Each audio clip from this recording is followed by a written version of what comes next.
مگر مجھے کرنی ہے اور آپ سے ہی بات کرنی ہے، ورنہ نکاح والے دن میں کیا کر جاؤں اس کی کوئی گارنٹی نہیں دے سکتا۔ اب کی بار اس نے صاف صاف الفاظ میں جو کچھ کہا رادیہ چند پل فق چہرہ لیے سنتی رہی۔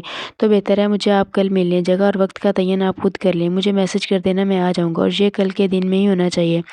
رائد کا سرد لہجہ رادیہ کو بے حد کھلا۔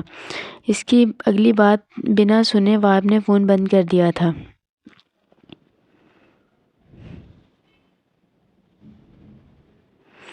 کچھ سوچ کر اس نے ایک ریسٹورنٹ کا نام اسے سینڈ کیا جو اس کے اور وہاب کے گھروں کے درمیان میں بھی پڑتا تھا۔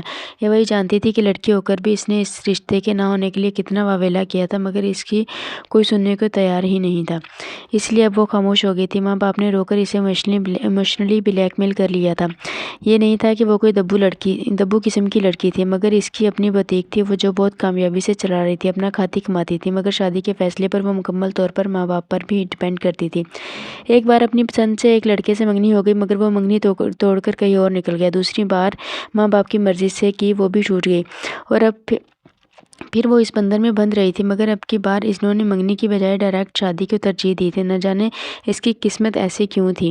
حالانکہ کسی چیز کی کوئی کمی نہیں تھی اس میں، اچھا قد کاٹ، پیاری شکل و صورت، مگر قسمت اچھی نہیں تھی۔ اپنی سے بڑی بہن کی منگنی کبھی وہاب کے ہی بھائی سے ہوئی تھی، مگر وہ باہر جا کر شادی کر چکا تھا۔ اسی کا ازالہ کرنے کے لیے اب اس کے ماں باپ چھوٹے بیٹے کا رشتہ لے آئے تھے۔ رادیہ کو وہاب کے ساتھ ہونے والی اس زیادتی سے کوئی خوشی نہیں تھی۔ وہ اسے ہمیشہ ایک چھوٹے بھائی اور دوست کی طرح ہی ٹریٹ کرتی تھی، مگر وہ بھی مجبور تھی، جانتی تھی جہاں کہیں بات چلے گی کچھ عرصہ بعد ختم ہو جائے گی۔ سمیع اور زیبا اس کو ہر حال میں اپنانے کو تیار تھے، اس لیے اس کے ماں باپ نے بھی مطمئن اور کچھ مجبور ہو کر اس کی بات وہاب کے ساتھ طے کر دی تھی۔ اگلے دن وہ دونوں رادیہ کے مقرر کردہ ریسٹورنٹ میں ایک دوسرے کے روبرو بیٹھے تھے۔ وہاب نے نظروں کو بار بار باور کروایا کہ وہ جو سامنے ہے وہ 5 سال بڑی ہے، مگر دل تھا کہ رادیہ کی بھولی سی من موہنی صورت دیکھ کر اس کے ماننے سے انکاری تھا۔ رادیہ خاموشی سے اسے نظر انداز کیے ادھر ادھر لوگوں کو دیکھنے میں ایسے مصروف تھی جیسے وہ آئی ہی یہاں اس کام پر ہے۔ وہاب کو اپنا نظر انداز کیا جانا کھل رہا تھا۔ آخر اسے گلا کھنکارنا پڑا۔ رادیہ نے ایک چھوٹی سی نگاہ اس پر ڈالی۔ دیکھیں، آپ کا اور میرا کسی بھی طرح میچ نہیں بنتا، ضروری نہیں کہ ماضی میں بھائی نے جو کچھ کیا اس کا کفارہ ادا کرنے کے لیے ہمیں قربانی کا بکرا بنایا جائے۔ وہاب دونوں ہاتھ ٹیبل پر رکھے انگلیاں آپس میں پھنسائے سوچ سوچ کر بول رہا تھا۔ گاہے بگاہے نگاہ اٹھا کر اس کے بے پرواہ چہرے پر بھی ڈال دیتا تھا، پھر وہاب کے رکتے وہ ایسے بولی جیسے وہ کوئی خبر یا کہانی سنا رہا ہے۔ وہاب نے اب کی بار تنی ہوئی نظریں اس کے وہ کیس جیسے ایٹیٹیوڈ پر ڈالیں۔ پھر کا کیا مطلب ہے؟ وہ کڑک لہجے میں بولا۔ یہ سب آپ کے خیالات ہیں، جبکہ میرے خیالات بالکل مختلف ہیں۔ میرے لیے میرے ماں باپ کی زبان اور مرضی سے بڑھ کر کچھ نہیں۔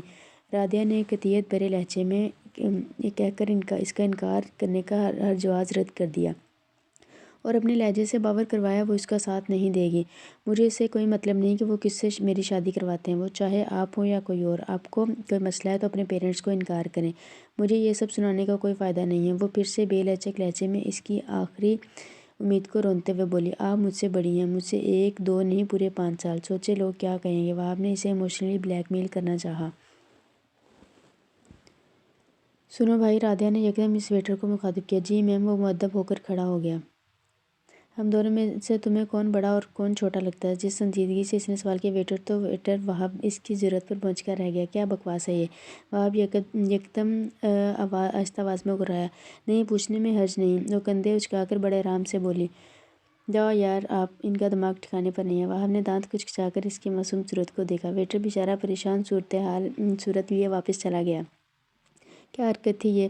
اب وہ غصے سے ایک نظر جاتے ہوئے ویٹر پر اور ایک نظر رادیہ پر ڈال کر بولا، جو پرسکون چہرہ لیے کندھے جھکا کر اس کی جانب دیکھنے لگی۔ آپ ہی نے تو کہا تھا لوگ کیا کہیں گے۔ میں نے سوچا آج ہی یہ معاملہ ابھی کلیئر کر لیں گے، لوگ ہمارے بارے میں کیا کہتے ہیں۔ مزے سے وہاب کے چھکے چھڑاتی ہوئی معصومیت بھری لہجے میں بولی۔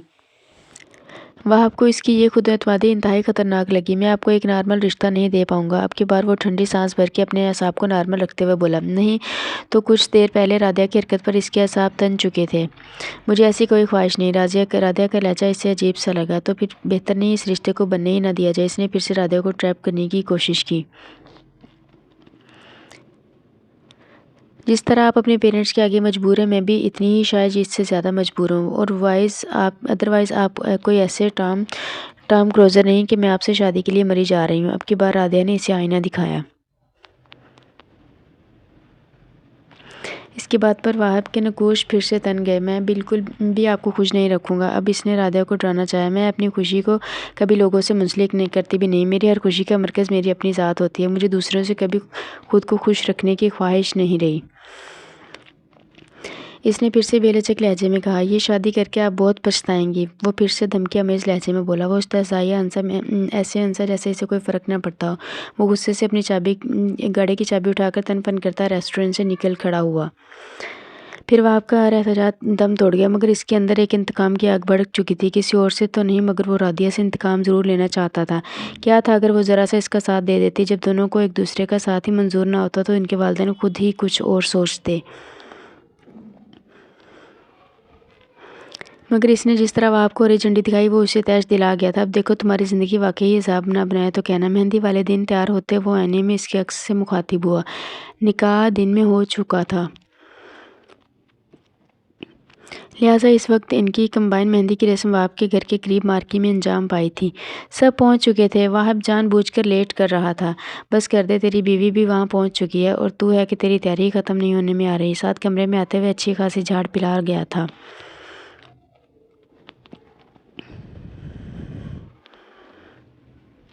ہاں تو انتظار کرنے دو سب کو۔ وہ خود کو خوشبوؤں میں بساتا بے نیازی سے بولا۔ کیا سوچے ہوئے ہو؟ سعد نے کھوجتی ہوئی نظروں سے اس کے انداز دیکھے۔ کچھ بھی نہیں، وہی بے نیاز انداز۔ یہ پہلی بار تھا جب وہ سعد سے اپنے خیالات حتیٰ کہ اپنے جذبات اور اگلے کا لایا عمل بھی چھپا رہا تھا۔ اپنے جان سے پیارے دوست کے ساتھ یوں اپنا آپ چھپانا اس کے لیے مشکل تھا، مگر وہ یہ مشکل کام انجام دینا چاہتا تھا۔ تھوڑی دیر بعد وہ بھی سب کے ہمراہ مہندی کی رسم کے لیے مارکی میں پہنچ چکا تھا۔ دونوں کو باری باری سب کزنز جھرمٹ میں لیے اسٹیج تک لایا گیا۔ ہر جانب گیندے اور مختلف رنگوں کے پھولوں کا میلہ سا لگا ہوا تھا۔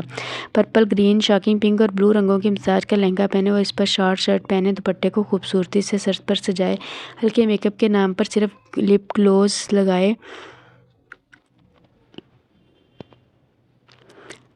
لائنر آنکھوں میں لگائے، وہ واہب کے ساتھ بیٹھی اس کی حسیات اپنی جانب کھینچنے میں پوری طرح کامیاب ہو چکی تھی اور اسی وجہ سے واہب شدید جھنجھلاہٹ کا شکار تھا۔ رشتے کی ایک آنٹی نے واہب کو ہتھیلی سیدھی کرنے کا کہا۔ واہب نے سڑے دل سے ہتھیلی سیدھی کی۔ رادھا بیٹا تم بھی اپنے بائیں ہاتھ کی ہتھیلی اس کے ہاتھ پر رکھو۔ ان کے حکم پر وہ دونوں بوکھلا کر رہ گئے۔ یہ تو الگ الگ نہیں رکھتے۔ واہب نے اپنے لہجے کو عطل مقدور تلخ ہونے سے روکتے ہوئے عام سا تاثر پیدا کرنے کی کوشش کی۔ ارے بھئی نہیں۔ وہ اس کی بات ہوا میں اڑا کر رادھا کا ہاتھ خود سے سیدھا کرنے لگی۔ واہب کے ہاتھ پر رکھتے ہوئے بولی۔ پھر پان کا بڑا سا پتا رادھا کی ہتھیلی پر رکھا۔ واہب کا کوفت سے برا حال تھا۔ رادھا کی پیشانی پر پسینہ آ گیا تھا۔ کسی خوش فہمی میں مت رہنا، مجھے ان واہیات حرکتوں سے کوئی فرق نہیں پڑنے والا۔ رادھا کو ٹشو سے ماتھا صاف کرتے دیکھ کر وہ اسے جتائے بغیر نہیں رہ سکا۔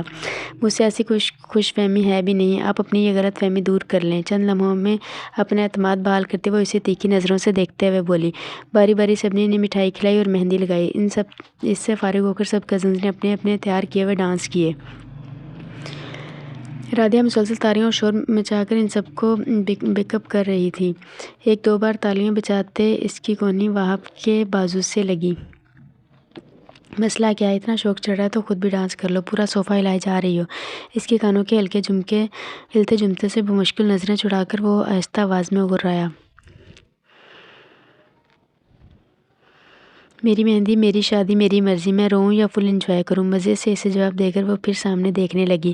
واہب نے تیکھے چتونوں سے اس کے انداز دیکھے۔